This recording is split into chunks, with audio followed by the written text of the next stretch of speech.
Welcome to episode 116 of Enhancing the Human Experience. I'm Mark Phillips, and I am really glad you tuned into this episode. What I'm going to do today is read some of my favorite passages from Swami Vivekananda's book, Vedanta, Voice of Freedom, and also talk about why I like this philosophy and why I get a lot of spiritual goodness and inspiration and just like power for living through Swami Vivekananda and his work. I mean, he is not around anymore. He was, I forget when he lived. I'll have to find that out and put it in the show notes at gmarkphillips.com. But I know it was around the turn of the century, is from what if I recall, 1900s-ish. But actually it was 1863 to 1902. That's what it says on the cover of this book, in the front cover. But I've posted stuff about him on my Instagram page at gmarkphillips before and talked a little about his book, but I've never actually read passages and shared passages. And so I've got a number of tabs here on the book that I'm going to share with you in this episode. But before we do that, I want to read a little bit of a background and give you a background on what Vedanta is, because I'm not an expert by any means. I just find I resonate a lot with this philosophy. There's some things that don't really resonate with me about it, but I think it all goes in the bucket, right? This is one of my main, this is one of the ones that has so much goodness that I think about all the time. But I'm going to read this is from Vedanta.org, the Vedanta Society of Southern California, and they answer the question, what is Vedanta? And here I'm going to quote this, quoting, Vedanta is one of the world's most ancient spiritual philosophies and one of its broadest. Based on the Vedas, the sacred scriptures of India, it is the philosophical foundation of Hinduism. But while Hinduism includes aspects of Indian culture, Vedanta is universal in its application and is equally relevant to all countries, all cultures, and all religious backgrounds. Vedanta affirms three things. Number one, the oneness of existence. Number two, the divinity of the soul. And number three, the harmony of all religions. A closer look at the word Vedanta is revealing. Vedanta is a combination of two words, Veda, which means knowledge, and Anta, which means the end of or the goal of. In this context, the goal of knowledge isn't intellectual, the limited knowledge we acquire by reading books. Knowledge here means the knowledge of God as well as the knowledge of our own divine nature. Vedanta, then, is the search for self-knowledge, as well as the search for God. So I think that lays a foundation for us as far as what Vedanta is and why it's so important, right? I mean, when we find ourself, our large self, and really connect with it and move through the world from that frame of mind, we get so much more power, so much more joy and happiness and inspiration, divine inspiration, right? To do our work in the world and share our gifts and be our best selves, all that stuff. But it only happens when we can, really hook up with that big self, that universal divine self aspect. And I've talked about this before on other episodes, and it's even on the cover of Boundless Joy, 101 Timeless Reminders of Our True Nature. When we do align with that big S self, and when we do hook up with that, all of our worries and all of our stuff, they just pale in comparison, and they are insignificant. Anxiety, worry, fear, doubt, all of that stuff falls away when we hook up with what we really are, our true nature, our inner being, and when we show up in the world in that way. And think of ourselves not as a physical human being having this experience, but as a spiritual being having the human experience, as Pierre Desjardins talked about. So really, really powerful way to approach in the world, and a practice that I work on and working on all the time, getting better at seeing myself as a spiritual being, having a human experience, and maybe you're doing that in your own life and seeing the profound benefits that come from it. I mean, it squashes fear, it squashes doubt, gives us an immense amount of courage, and that spiritual power flows into all of our work. So it's really, really awesome. That's one of the reasons I like Vedanta is, it's all about realizing that we're divine beings. So that hopefully gives you a little background on what Vedanta is. And since there are so many tabs here in this book, I'm going to choose a handful of them and share with you in this episode. I'm going to read right from the book here. Let's start with this one. Again, speaking about the knowledge here, this is a great place to start. Quoting from the book, Vedanta Voice of Freedom. The goal of mankind is knowledge. This is the one ideal placed before us by Eastern philosophy. Pleasure is not the goal of man, but knowledge. Pleasure and happiness come to an end. It is a mistake to suppose that pleasure is the goal. The cause of all the miseries we have in the world is that men foolishly think pleasure to be the ideal to strive for. End quote. So that ties in directly with what we just read on Vedanta.org, talking about pleasure and the goal of human experience, the human existence, to be knowledge. Let's grab another one here. Let's see what we got. How about this one? Quote, to work without motive, to work unattached, brings the highest bliss and freedom. This secret of karma yoga is taught by Lord Sri Krishna in the Gita. So they're all about that detachment and just working for work's sake. And you know what? When I do that in my own experience and detach from that outcome, things roll a lot easier. Maybe this has been your experience as well. Let's see. Let's find another one here. Here's one. Quoting, be unattached, let things work. Let brain centers work. Work incessantly. But let not a ripple conquer the mind. Work as if you were a stranger in this land, a sojourner. Work incessantly, but do not bind yourselves. Bondage is terrible. This world is not our habitation. It is only one of the many stages through which we are passing. Remember that great saying of Sankhya philosophy. I hope I got that right. The whole of nature is for the soul, not the soul for nature.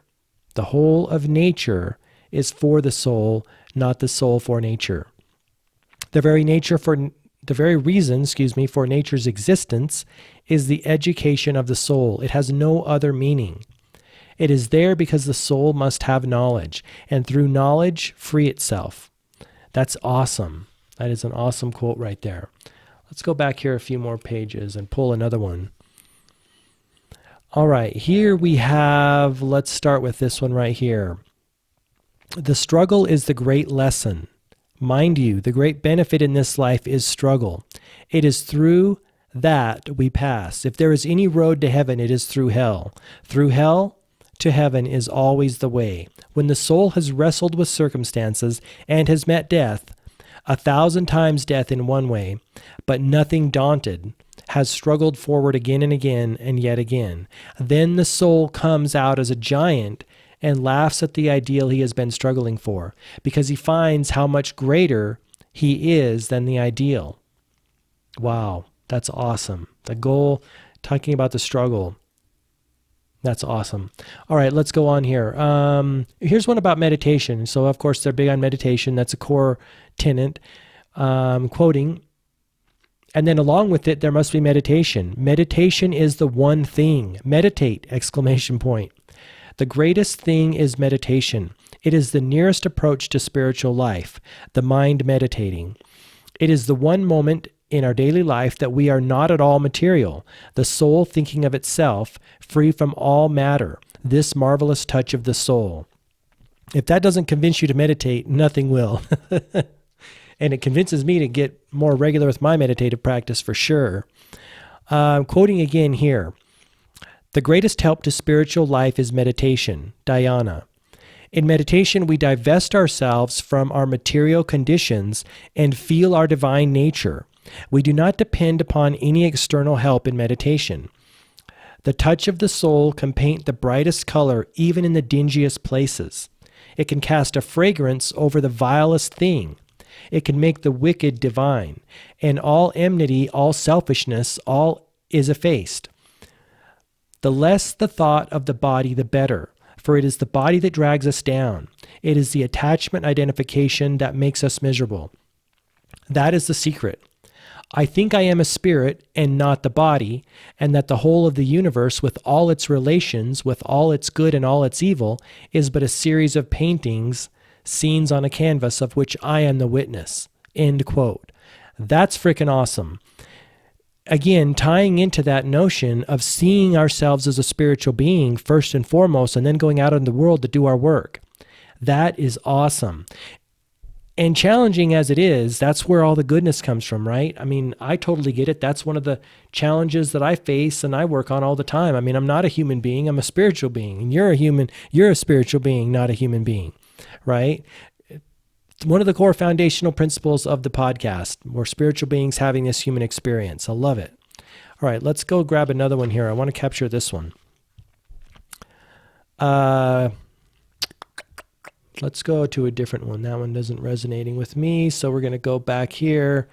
Oh my gosh. Speaking of reading books, he's got a quote in here. Not by the reading of books can we realize the self, end quote. Yeah, okay, we get that, right? We get that. We know that the irony of listening to a podcast and the irony of reading a blog post is that only life experience can teach us. This is one of my favorite quotes from other spiritual masters, Abraham Hicks, that words don't teach, only life experience teaches. But we can talk about the life experience and reflect on it and share knowledge, right? Like we're doing right here in this episode. So, quoting here again. So Vedanta knows no sin. There are mistakes, but no sin. And in the long run, everything is going to be all right. No Satan, none of this nonsense. Vedanta believes in only one sin, only one in the world, and it is this. The moment you think you are a sinner or anybody else is a sinner, that is a sin. So that's the only sin that is in Vedanta. That's awesome. Another quote here. Vedanta formulates not universal brotherhood, but universal oneness. I am the same as any other man and any animal, good, bad, anything. It is one body, one mind, one soul throughout. The spirit never dies. There is no death anywhere, not even for the body. Not even the mind dies. So that's what Vedanta talks about, the oneness. Let's go on here and find another one. This is awesome for you creators out there who are into creation. Whatever you dream and think of, you create. If it is hell, you die and you see hell. If it is evil and Satan, you get Satan. If ghosts, you get ghosts. Whatever you think, that you become. If you have to think good thoughts, great thoughts. That's awesome. Let's see. Let's go on and pull maybe a couple more here. Here we are, one that's awesome. Quoting, we are already free, only we do not know it. And we do not know what we have been doing. Throughout all religious systems and ideals is the same morality. One thing only is preached. Be unselfish, love others. One says, because Jehovah commanded. Allah shouted Muhammad. Another cries Jesus. If it were only the commandment of Jehovah, how could it come to those who never knew Jehovah? If it were Jesus alone who gave this commandment, how could anyone who never knew Jesus get it? If only Vishnu, how could the Jews get it, who never were acquainted with that gentleman? There is another great source, greater than all of them. Where is it? It is in the eternal temple of God, in the souls of all beings, from the lowest to the highest. It is there that infinite unselfishness, infinite sacrifice, infinite compulsion to go back to unity. That's super awesome. All right, let's do one more here. I've got 3 left, and let me find a really good one here. Let's go with this one. So, quoting here, most of those who have worked in the field of religion all over the world have really been political workers. That has been the history of human beings. They have rarely tried to live up uncompromisingly to the truth. They have always worshipped the god called society. They have been mostly concerned with upholding what the masses believe, their superstitions, their weaknesses. They do not try to conquer nature, but to fit into nature, nothing else. Go to India and preach a new creed. They will not listen to it. But if you tell them it is from the Vedas, that is good, they will say. Here I can preach this doctrine, and you, how many of you take this seriously? But the truth is all here, and I must tell you the truth. See, I think that was him writing it. I do not believe that was a passage written by one of the translators of this. I'm pretty sure that was him. But that's awesome. That's true, right? I mean, we have a hard time letting in new or different truths or spiritual truths or ideologies into our framework. So that's some of my favorite passages and some of the tabs that I had tabbed from this book, Vedanta, Voice of Freedom. If you get a chance, Google Swami Vivekananda, Google some of his quotes. And my feeling is that you will want to kind of integrate some of them into your daily practice or your own philosophy, because he was a really strong spiritual player, and we can draw a lot of inspiration. I certainly draw a lot of inspiration from him. I have pictures of him in some of my virtual vision boards and spiritual boards type, dream board type stuff. Specifically, the images or quotes like the earth is the great playground where we come to make ourselves strong. He was a big proponent of developing our spiritual strength in the world. And as you and I both know, that's really important. We can't all just be, living in kind of a fairy tale land. We have to do our work in the world. The world is no joke, right? There is literally resistance within us and outside of us that will become lesser when we develop ourselves and get stronger, right? Mentally, physically, emotionally, spiritually, all those things. And so that's one of the big takeaways that I get from Vedanta, and specifically from Swami Vivekananda. His unique personality and character was one of like, hey, get it done, right? Be strong, develop yourself spiritually and energetically, not only like physically. So it helps us show up in the world in a more courageous way. I guess if I could sum it up, that would be it. And do our work in the world, because that's what we came here to do. We came here to play the game of life and create and have fun and gain knowledge, get to know ourselves better, right? All those things. And so when we find these, I call them like spiritual dynamos or spiritual giants. Paramahansa Yogananda is another one that I always draw inspiration and energy from. But when we find these players, they can help us like do our work in the life and do our work in this world and be stronger ourselves. So I hope that's been helpful to you on your journey, reading some of these passages from that book. And until next time, I want to thank you for tuning into this episode. Until next time, all the best, health, wealth, and success. Have an awesome day. Bye-bye.